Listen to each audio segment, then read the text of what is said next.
Hello and welcome to Cars and Observations, the motoring blog of Glenn Chun. This is the Friday video blog, and in terms of that, like last week, I will be doing a quick run view of the news, flashing images up roughly here, which I've now worked out is to the right of my face. I think I was saying left all the time last time. And I will be profiling a car on Gran Turismo for you, just so you know which ones to buy. The first bit of news is that BMW have announced details about the new M5. The car will have 552 brake horsepower coming from a 4.4 litre twin turbocharged V8, unlike the naturally aspirated V10 unit of the previous model. 0 to 62 will take around 4.5 seconds, and the top speed, as with all BMW cars, is electronically limited to 155. However, BMW claims that the car could theoretically do 180 miles per hour. The car, when it goes on sale, is estimated to cost £75,000, which means it's not particularly cheap. And again, it's a high-powered BMW, so it wouldn't be really cheap with it. BMW would also like to claim that the car has 25% better fuel economy over the last model, which is not an insignificant gain, and if that is the case, then BMW have done a very good job there. The last bit of the news is that, new to any BMW M5 at all, the front of the car will be using a double wishbone suspension unit, and the rear of the car, will be retaining a multi-link setup. All of this equates to a very spectacular car indeed. Ferrari has started work on the successor to the Ferrari Enzo, and at present it is thought that the Bugatti Veyron is inspiring thinking at Ferrari, as they have said the world has changed a lot since the release of the original Enzo, and we do not play to be second and make up the numbers. Does that mean that they're creating an Enzo rival? Who knows? Would hope so, though. More news from Ferrari this week. Next year's Ferrari 599 replacement is said to have over 700 brake horsepower, which means that if it is true, that means it will be the most powerful road-going Ferrari ever made. Tata Motors is boosting the size of its research and development division by over 40%. And this is really good news for the UK, because what it means is that over 120 jobs will be created at its Coventry-based research plant. Another company set to grow is Fiat, as they are looking to invest 1.4 billion, yes, billion, pounds into building a new factory in Russia. The end goal is to achieve a production run of over 300,000 cars. And finally, due to Volvo's improved success worldwide, they are planning to employ over 1,200 people to the company, and this comes as a welcome change from the usual job cuts at Volvo.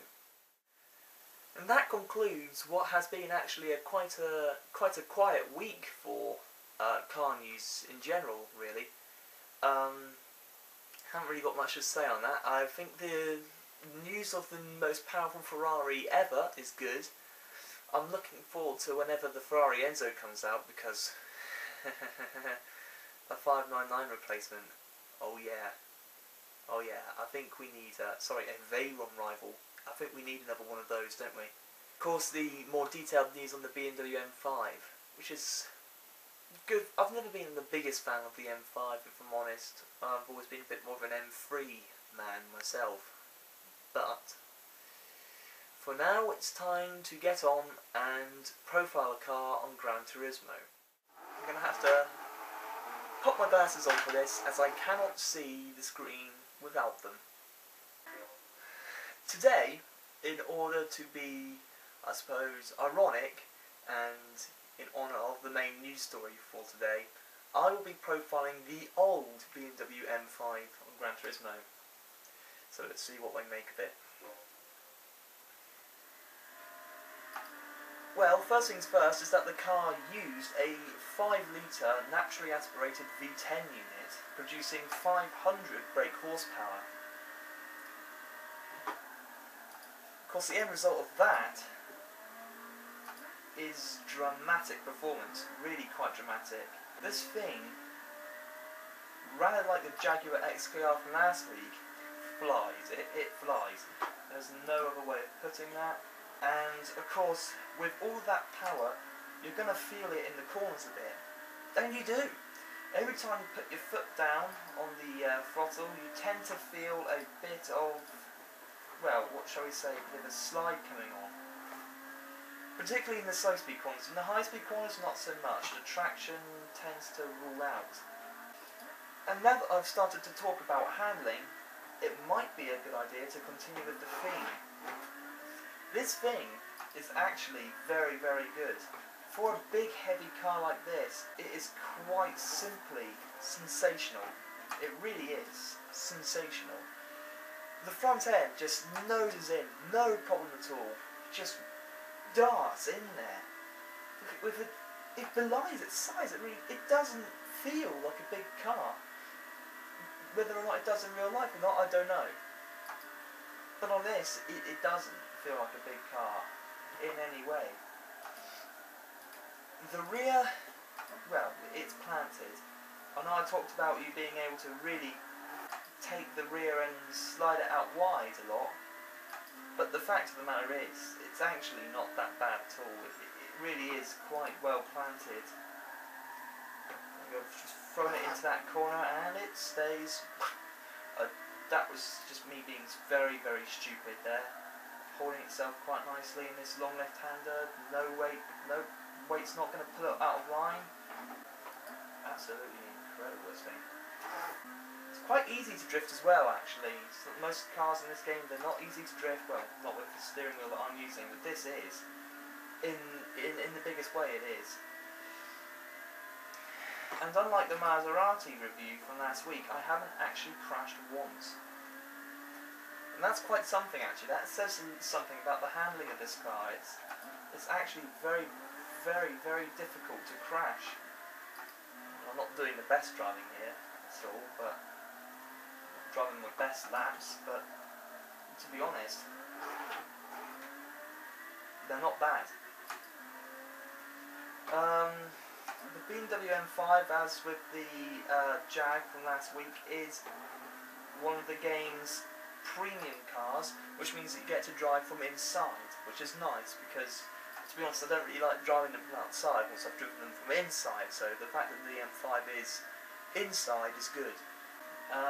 It also means that the detailing is very nice, very nicely styled car, and there really isn't that much more to say about this machine, really. The question is, what type of rating would I give this thing out of 20? Well, very easy to throw into the corners, very easy to hold, very easy to be downright stupid with. Overall rating? Let's give it a whopping great 18, shall we? So easy. It's so easy. And by all rights, I should have crashed there. That was me being stupid looking at the camera when there's a corner, and I still didn't crash. How the hell did I not crash there? Jesus. This thing is good. This thing's actually really good. Scratch that, give it 19. And that concludes the Friday blog for today. Thank you for watching. I'm Glenn Chun, obviously. A little update, the actual car drifting its way across the screen, that's turning out to be quite difficult to achieve. I am, however, looking to get like a short little few clips to open up the blogs in future. So when that will come to you, I don't know. Hopefully within the next 2 blogs. If it's any later than that, then I'll be a bit worried. thank you for watching, and I hope you join me for the next Friday vlog next week, where we will be looking at more news and another car on Gran Turismo. Thanks.